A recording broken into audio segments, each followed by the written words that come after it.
Dulu cingkahak barangnya. Atu sebut jawab gini, nyolah soleh, inyolah taat. Jangan dikanak-kanak dulu lah. Inyolah payah malupun barangnya pak. Awak tak tahu bahanya bisa hijrah. Tiba-tiba kanan. Saya ini lah. Lazia. Orang yu kerajuan lihat dua yu aki otu dan baik. Jadi kanan dua lai. Inyolah payah mainan itu. Awak simpan elok-elok.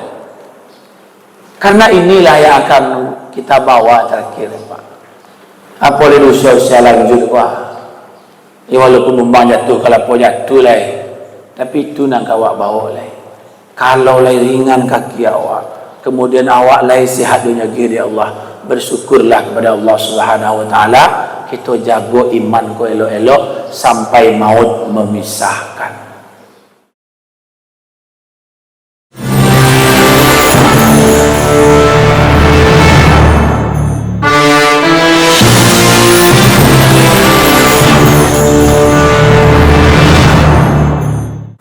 Assalamualaikum warahmatullahi wabarakatuh. Alhamdulillahil alamin alladzi ahyana ba'da ma amatana wa ilayhi nusyur. Asyhadu an la ilaha illallah wahdahu la syarika lah wa asyhadu anna Muhammadan abduhu wa rasuluhu sallallahu alaihi wasallam. La nabiyya ba'da amma ba'd.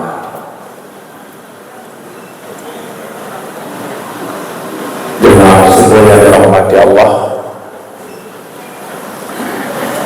Kajian kita sebelum ini firman Allah Al-Baqarah ayat 45. A'udzu billahi minasyaitonir rajim. Bismillahirrahmanirrahim. Wasta'inu bis-sabri was-salah. Innaha lakabiratun illa 'alal khasirin. Shadaqallahu azim.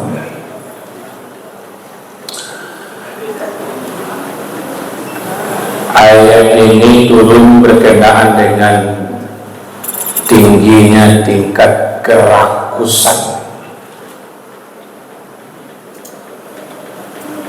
tingginya tingkat kompetensi masyarakat Madinah ingin mencari jabatan.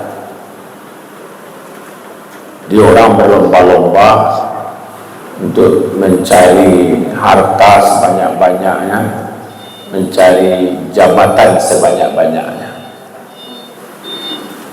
Malah di ayat 44 ada kebiasaan orang Yahudi untuk menyuruh orang untuk taat kepada Tuhannya, tapi dia malah tidak mengerjakannya. Dengan fenomena seperti itu, datanglah firman Allah memberi ketenangan jiwa kepada orang mukmin untuk mempergunakan sabar dan salat sebagai media untuk menjaga mereka agar tidak ikut terlibat dalam berburu harta kekayaan serta berburu pangkat dan jabatan. Oleh sebab itu kita menjadi bertanya, kenapa wasta'inu bis-sabri was-salah? Kenapa Allah memberikan dua petunjuk untuk menyelesaikan masalah-masalah kehidupan orang? Yang pertama adalah sabar. Imam Jalaluddin As-Suyuti dan Imam Jalaluddin Al-Mahalli dalam tafsirnya Jalalain bahwa yang maksud dengan sabar di sini adalah berpuasa. Kenapa berpuasa?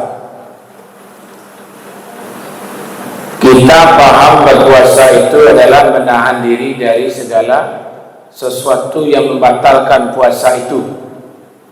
mulai dari terbitnya fajar sampai terbenamnya matahari. Tapi kalau celik-celik gini kan tak ada orang nama celik fajar seorang lah. Lain dia nama celik fajar itu. Celik fajar itu baru dah diubah lah dari sarine sampai sarine lah balik apa. Jadi menahan puasa mulai dari sarine berbunyi sampai sarine berbunyi kembali. Sarine kan dua, tunggu-tunggu bandau ni. Jangan makanya lah sarine lah bunyi. Bapak Ibu jemaah rahimakumullah, dalam produk sahur dan berbuka saja awak aduh nangka dimakan, aduh nangka diminum, saat yang makan, saat yang minum. Kalau tiba waktunya, maka kita tidak boleh lagi makan dan minum. Dididik kita untuk stop untuk makan dan minum. Sisanya, walaupun ada makanan, ada minuman, tapi kalau belum waktunya, tidak bisa kita makan. Karena memang menahan dari segala sesuatu yang membatalkan, mulai dari terbit fajar sampai tenggelam matahari atau terbenamnya matahari. Termasuk dengan aspek yang lain. Ibu lah beli baju raya. Alunan tak dikapak. Kuih raya lah. Kuih raya lah. Alunya tak dikapak. Kalau yang dapat sabar. Itu pelajaran tadi. Bapak Ibu rahimahullah, yang kedua Allah memberikan petunjuk adalah dengan melaksanakan ibadah sholat. Sebenarnya ketika manusia itu diciptakan, selalu manusia itu diberi petunjuk oleh Allah Subhanahu wa taala. Syahrul Ramadan alladzi unzila fihi al-Qur'an hudan lin-nas wa bayyinatin minal huda wal furqan. Bapak-bapak pernah beli handphone, Pak? Pernah. Di dalam handphone itu biasanya ada kotaknya. Di kotak itu biasanya ada buku kecil, kalau tidak selebaran. Tuh ibu-ibu pernah beli blender? Pernah. Magicom? Pernah juga. Beli apa lagi? Produk elektronik itu biasanya kita beli ada sebuah selebaran atau sebuah buku kecil yang berisi tentang panduan penggunaan. Sedangkan manusia saja membuat suatu produk selalu diberikan sebuah petunjuk, apalagi Allah menciptakan manusia, tentu juga Allah memberikan petunjuk. Syahrul Ramadan alladzi unzila fihi al-Qur'an hudan lin-nas wa bayyinatin minal huda wal furqan. Allah tahu manusia itu banyak masalah dalam hidupnya, Pak. Lain salah masalah, Pak. Apalagi hidup. Ada yang diuji dengan kemiskinan. Lah salah kalau karajo dicubu, lah kalau usaha di karajuan. Namun Allah menakdirkan belum berubah ekonominya sampai hari ini. Ada orang yang diuji dengan kekayaan, tidak sembahyang, tidak baca Quran, tidak berzikir, tidak i'tikaf, tidak sedekah, tapi hartanya banyak terus, Pak. Ujian juga. Ada orang diuji dengan menantunya, ada orang diuji dengan mertuanya, ada orang diuji dengan anaknya, Ada juga orang diuji dengan orang tuanya. Ada orang diuji dengan tetangganya. Ada orang diuji dengan kesehatannya. Ya, masing-masing kita ini banyak ujian. Tidak seindah kece orang nan banyak anak memuji orang yang belum beri keturunan. Sana etek yo, anak etek banyak nak menolong etek, banyak nak membantu. Kece orang yang anak sakete atau lu punya anak. Kece orang yang banyak anak, dia senang kau ya. Tak ada nak mengadu kau jalan lah. Bisa kau hari Senin kau ke Jepang, hari Minggu kau bisa ke Thailand, besok kau umroh. Senang lah kau ya. Itu orang kece punya anak. Semuanya ada masalah.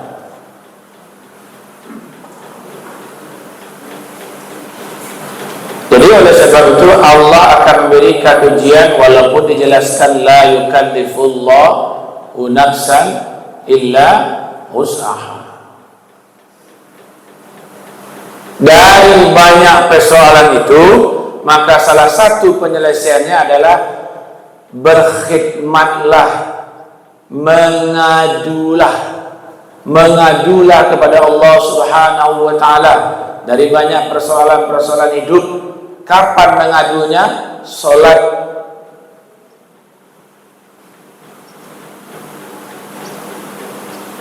Dalam solat mengadulah kepada Allah Subhanahu wa taala, bentangkan sajadah, tumpahkan semuanya. Mau diapain, tumpahin semuanya. Maka ada anjuran selesai salat itu kita berdoa kepada Allah Subhanahu wa taala agar kita mohon diampunkan segala kesalahan, diberi petunjuk atas kebuntuan, diberikan kemudahan rezeki, diberikan kesehatan. Mintalah kepada Allah Subhanahu wa taala. Minta kepada Allah itu namanya berdoa. Doa tanpa usaha bohong, usaha tanpa doa sombong. Jelaskan. Lalu apa kuncinya? Yang pertama, sholat itu adalah menjalankan perintah Allah dan sunnahnya Rasulullah Sallallahu Alaihi Wasallam. Sebagaimana Rasul mengatakan, kami tinggalkan dua pusaka kepadamu, yaitu Al-Quran dan Sunnah. Selama engkau patuh kepada keduanya, lam tadilu abadah, tidak akan pernah sesat untuk selama-lamanya. Solat perintah Allah, tapi rakaatnya 2, 4, 3, kemudian 4, itu diatur resepnya oleh Rasulullah Muhammad sallallahu alaihi wasallam. Dengan mengerjakan solat terlaksana hadis ini, yaitu mengamalkan perintah Allah dan mengamalkan perintah Rasulullah Muhammad sallallahu alaihi wasallam. Tapi dia simpel, Pak. Salat itu mudah. Kalau ditanya ke orang, Pak, umat Islam lah, salat itu wajib atau tidak? Maka rata-rata mesti menjawabnya wajib. Tahunya itu rukun Islam atau tidak? Tahu. Tahunya bahasa caranya mengerjakan. Diawali dengan berwuduk terlebih dahulu. Diakhiri nanti solatnya dengan salam. Tahu dia tidak? Tahu, Pak. Pertanyaan selanjutnya, apakah semua orang mampu mengerjakan solat ini?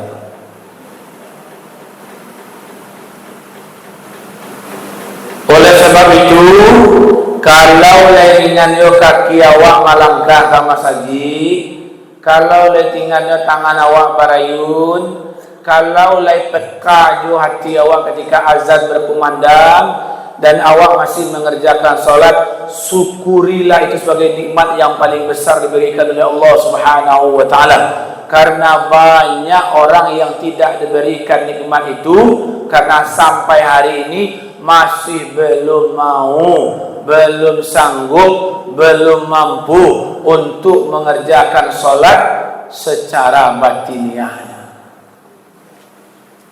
Kalau fisik kuat Pak? Ya tidak, fisik kuat. Sholat tidak lama-lama, 1 menit 1 rakaat ada masalah. Penting rukunnya selesai. Subuh itu bisa 2 menit. Al-Fatihah, rukunnya kan Al-Fatihah, rukun sudah selesai. Tidak berat. Tapi orang sanggup bersepeda dari Indarung sampai ke Pasaraya. Orang sanggup jogging maraton dari Indarung sampai ke Pasaraya. Orang sanggup mendaki gunung dari gunung satu ke gunung yang lainnya. Orang sanggup pergi wisata religi kah namanya. Orang sanggup melaksanakan mengangkat kuli bangunan kan namanya, sanggup. Tapi untuk sholat tak sanggup. Ini menandakan bahwa sholat itu tidak serta-merta karena fisik, tetapi teorinya adalah batiniah. Allah menganugerahkan itu ke dalam hati kita. Jadi kok lain namu yo awak melangkahkan kaki pai sembahyang, syukuri itu, pertahankan itu. Kau ada kawan awak nan baru mulai nampak, ndak usah dicemehan, dukung, semangati. Tahun petang belum pernah ke masjid, alhamdulillah tahun kini adalah barangke ke masjid. Pertama. Yang kedua, Rasulullah mengatakan as-salatu imaduddin. Salat itu adalah tiangnya agama. Kenapa Allah menyuruh kita minta tolong dari banyak masalah dalam kehidupan itu dengan salat? Karena salat itu adalah tiangnya agama.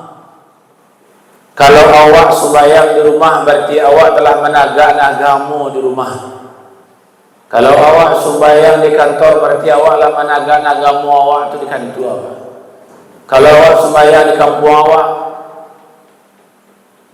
kalau awak sembahyang dimanapun kita berada, maka pada saat itu kita telah mendirikan dan menegakkan agama kita ini.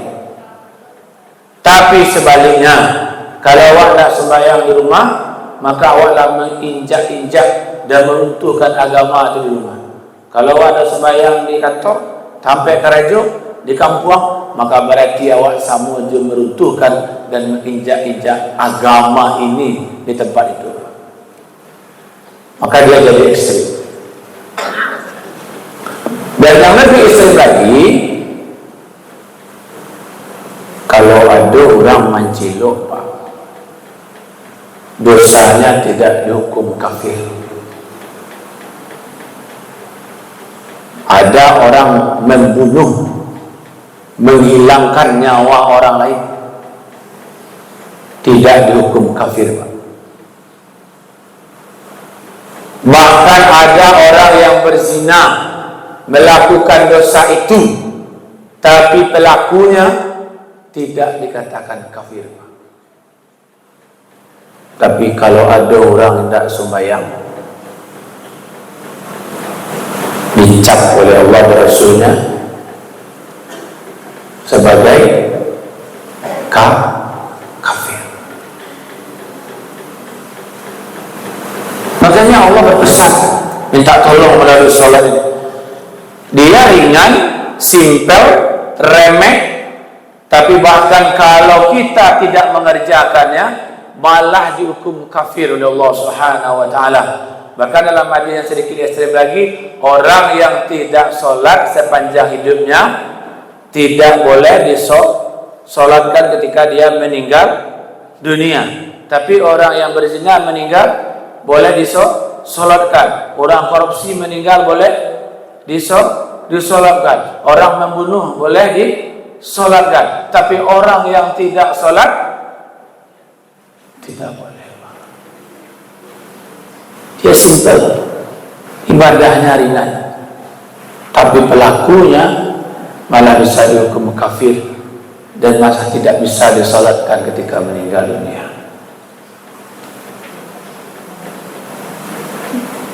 Tapi Iya Allah, ya Allah mengatakan innaha lakabiratun illa alal khasiin.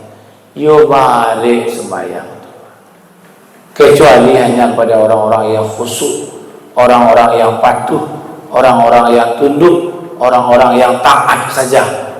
Saja bu Allah.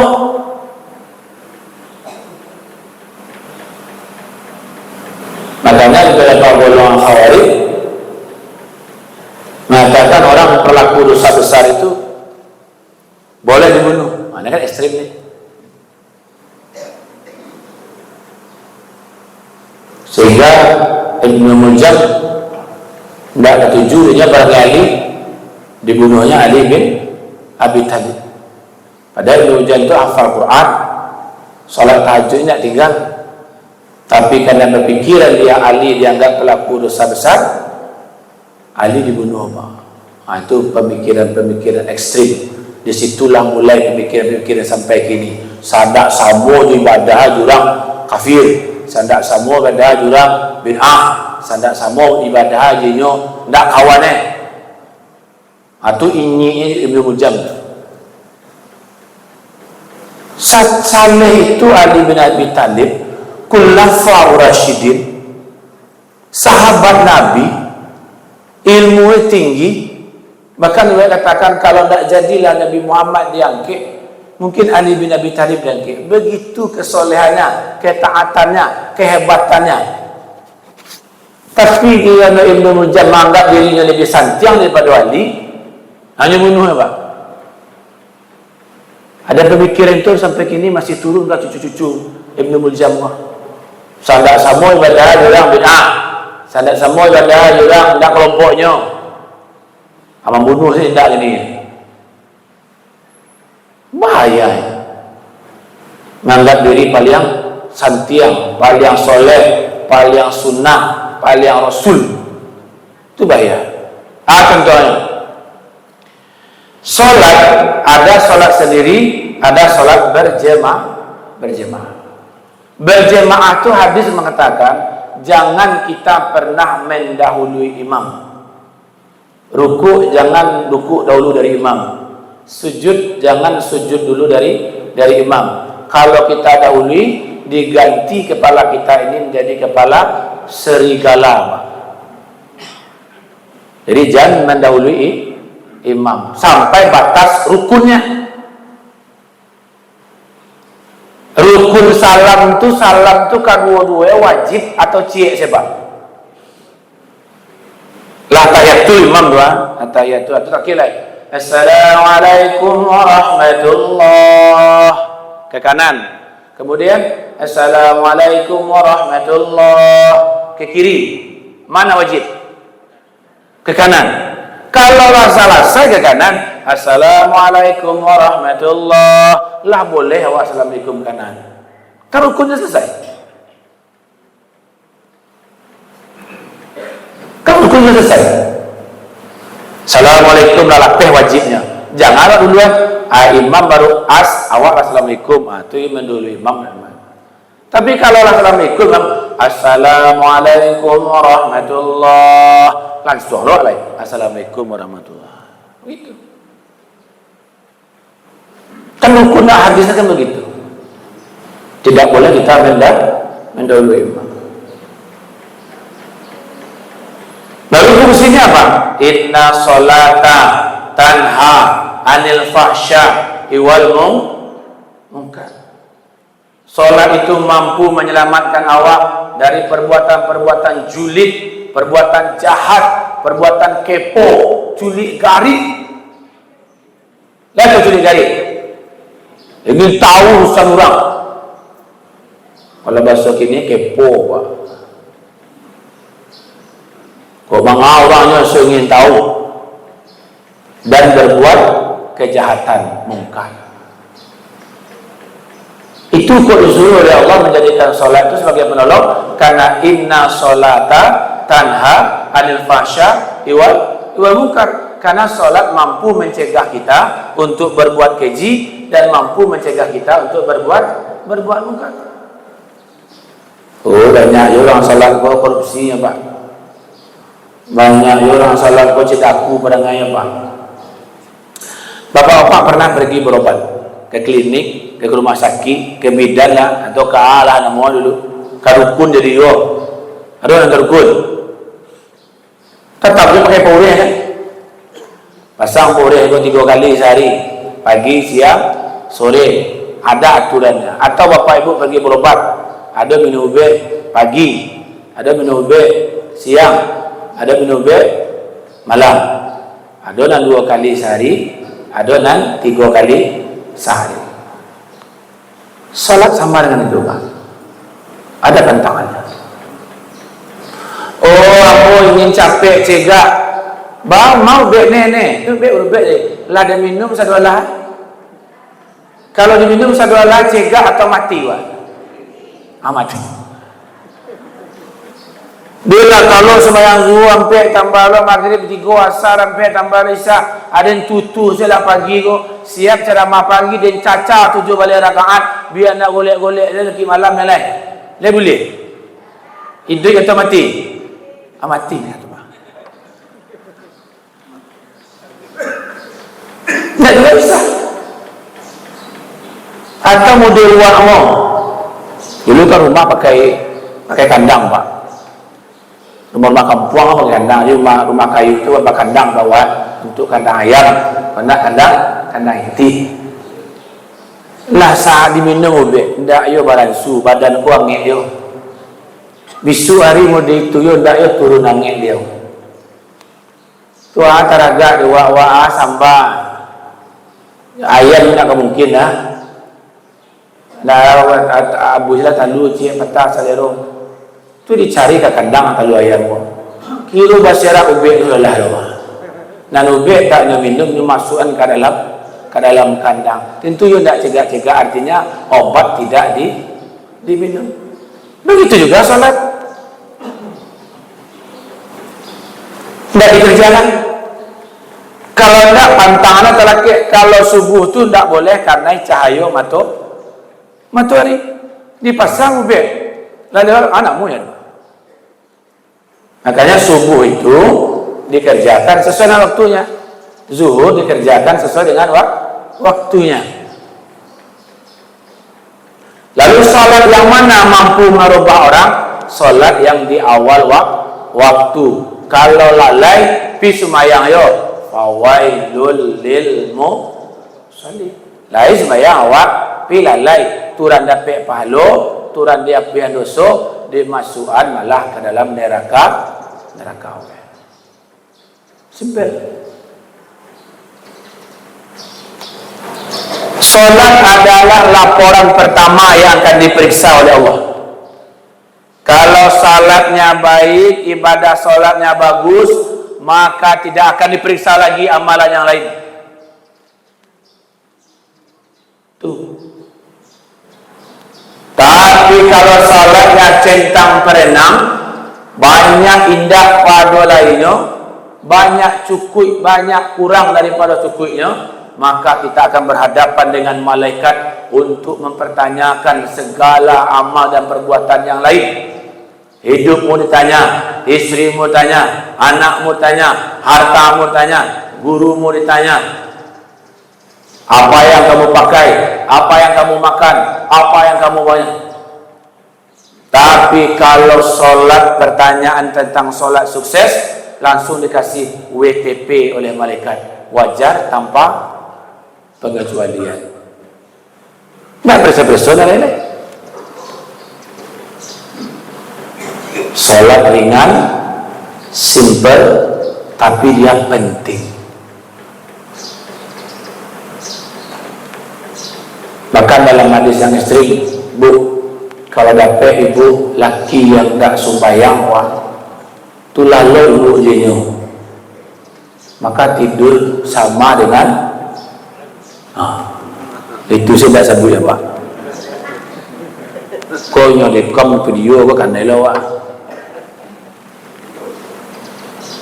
Itu pentingnya solat tu Pak. Itu pentingnya.